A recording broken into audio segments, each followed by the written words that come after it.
आखिर क्या हुआ जो अचानक से अयोध्या में प्रकट हुए प्रभु श्री राम। जी हां दोस्तों, यह घटना आज सुबह की है, जब सभी लोग आने वाली 22 जनवरी की तैयारी में जुटे हुए थे। क्योंकि हम सभी जानते हैं कि आने वाली 22 जनवरी को प्रभु श्री राम की प्राण प्रतिष्ठा होने वाली है, जिसमें न सिर्फ अयोध्या नगरी बल्कि संपूर्ण भारत में ही 22 जनवरी को एक भव्य त्योहार के रूप में मनाया जाएगा। और उसी के चलते चारों तरफ खूब सारी सजावट व जोरों शोरों से तैयारी चल रही थी।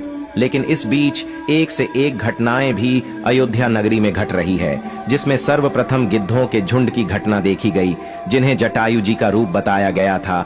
यह वही जटायु थे जिन्होंने प्रभु श्री राम को यह बताया था कि रावण माता सीता को लंका ले गया है, और उन्होंने माता सीता को बचाने के लिए अपने प्राणों की आहुति भी दे दी। उसके बाद वहां पर भालुओं के झुंड की भी घटना देखी गई। जब अयोध्या में बहुत सी जगह पर भालू के झुंड को देखा गया तो यही कहा गया कि वह जामवंत जी के अवतार हैं। परंतु इसी प्रकार की अनेकों घटनाएं अयोध्या नगरी में आए दिन हो रही है, और सभी लोगों के मन में यही एक सवाल उठ रहा है कि आखिर यह घटनाएं सिर्फ और सिर्फ अयोध्या में ही क्यों हो रही है। दोस्तों, प्रभु श्री राम परम पूज्य भगवान है, जिनका मानव ही नहीं बल्कि देवी देवताओं को भी युगों से इंतजार था, और वह समय अब निकट ही आ चुका है जब 22 जनवरी को प्रभु श्री राम की राम मंदिर में प्राण प्रतिष्ठा की जाएगी। लेकिन उससे पहले जो घटना वहां घटित हुई है, उसे देखकर सभी लोग चौंक गए हैं कि आखिर यह संभव कैसे हो सकता है। दोस्तों, जिस समय प्रभु श्री राम वहां प्रकट हुए, तब तमाम भक्तों की भीड़ अयोध्या राम मंदिर के पास जुट गई। प्रभु श्री राम को प्रकट होता देख सभी लोग उनके आगे नतमस्तक हो गए, क्योंकि यह बहुत बड़ा चमत्कार था कि स्वयं प्रभु राम अपनी प्राण प्रतिष्ठा के लिए अयोध्या में प्रकट हो गए, और वहां मौजूद सभी लोगों की आस्था भी प्रभु श्री राम के प्रति बढ़ गई। दोस्तों, अब आप सभी के मन में यह सवाल चल रहा होगा कि आखिर प्रभु श्री राम प्राण प्रतिष्ठा से 2 दिन पहले ही प्रकट क्यों हुए, और उनका प्रकट होना किस बात का संकेत है। तो हम आपको इस वीडियो में यह सभी सवालों के जवाब देने वाले हैं। लेकिन उससे पहले अगर आप भी पक्के सनातनी हिंदू हैं तो चैनल को सब्सक्राइब करें, वीडियो को लाइक करें और कमेंट में जय श्री राम जरूर लिखें, और सभी सनातनी हिंदू भाइयों को यह वीडियो शेयर जरूर करें। दोस्तों, प्रभु श्री राम को 14 वर्ष का वनवास हुआ। इस वनवास काल में श्री राम ने कई ऋषि मुनियों से शिक्षा और विद्या ग्रहण की, तपस्या की, और भारत के आदिवासी, वनवासी और तमाम तरह के भारतीय समाज को संगठित कर उन्हें धर्म के मार्ग पर चलाया। संपूर्ण भारत को उन्होंने एक ही विचारधारा के सूत्र में बांधा। लेकिन इस दौरान उनके साथ कुछ ऐसा भी घटा जिसने उनके जीवन को बदल कर रख दिया।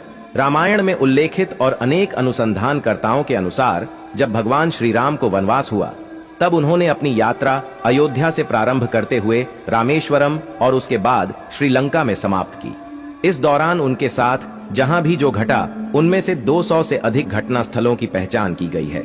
दोस्तों, जाने माने इतिहासकार और पुरातत्व शास्त्री अनुसंधानकर्ता डॉक्टर राम अवतार ने श्री राम और सीता के जीवन की घटनाओं से जुड़े ऐसे 200 से भी अधिक स्थानों का पता लगाया है, जहां आज भी तत्संबंधी स्मारक स्थल विद्यमान हैं, जहां श्री राम और सीता रुके या रहे थे।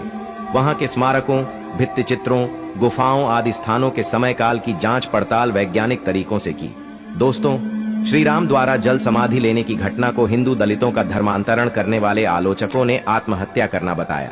मध्यकाल में ऐसे बहुत से साधु हुए हैं जिन्होंने जिंदा रहते हुए सभी के सामने धीरे धीरे देह छोड़ दी और फिर उनकी समाधि बनाई गई।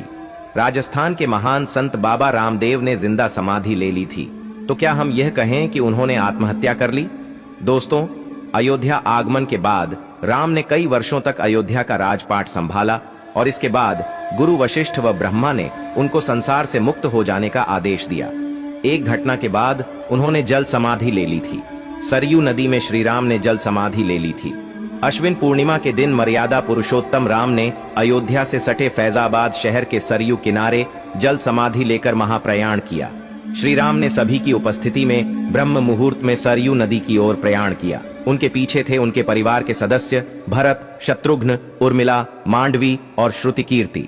ओम का उच्चारण करते हुए वे सरयू के जल में एक एक पग आगे बढ़ते गए, और जल उनके हृदय और अधरों को छूता हुआ सिर के ऊपर चढ़ गया।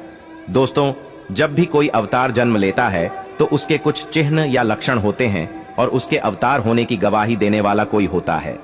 राम ने जब जन्म लिया तो उनके चरणों में कमल के फूल अंकित थे, जैसा कि कृष्ण के चरणों में थे।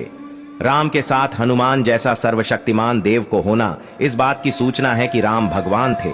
रावण जैसा विद्वान और मायावी क्या एक सामान्य पुरुष के हाथों मारा जा सकता है?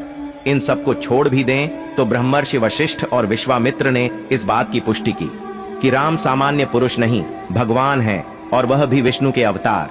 इक्ष्वाकु वंश में एक नहीं कई भगवान हुए। उनमें से सबसे पहला नाम ऋषभनाथ का आता है, जो जैन धर्म के पहले तीर्थंकर थे। मित्रों, प्रभु श्री राम की जितनी पूजा की जाए उतनी ही कम है। दोस्तों, भगवान राम एक ऐतिहासिक महापुरुष थे और इसके पर्याप्त प्रमाण हैं। शोधानुसार पता चलता है कि भगवान राम का जन्म 5114 ईस्वी पूर्व हुआ था। चैत्र मास की नवमी को रामनवमी के रूप में मनाया जाता है। उपरोक्त जन्म का समय राम की वंश परंपरा और उनकी पीढ़ियों से भी सिद्ध होता है। अयोध्या के इतिहास और अयोध्या की वंशावली से भी यह सिद्ध होता है। दोस्तों, आने वाली 22 जनवरी हिंदुस्तान के हर एक सनातनी भाई के लिए एक महोत्सव है, क्योंकि पूरे 500 वर्षों के बाद एक बार फिर से अयोध्या में प्रभु श्री राम की प्राण प्रतिष्ठा की जाएगी। दोस्तों, आने वाली 22 जनवरी को आप भी अपने परिवार और सभी सनातनी भाइयों के साथ मिलकर जरूर मनाएं राम दिवाली। दोस्तों, वीडियो में अंत तक बने रहने के लिए धन्यवाद मित्रों।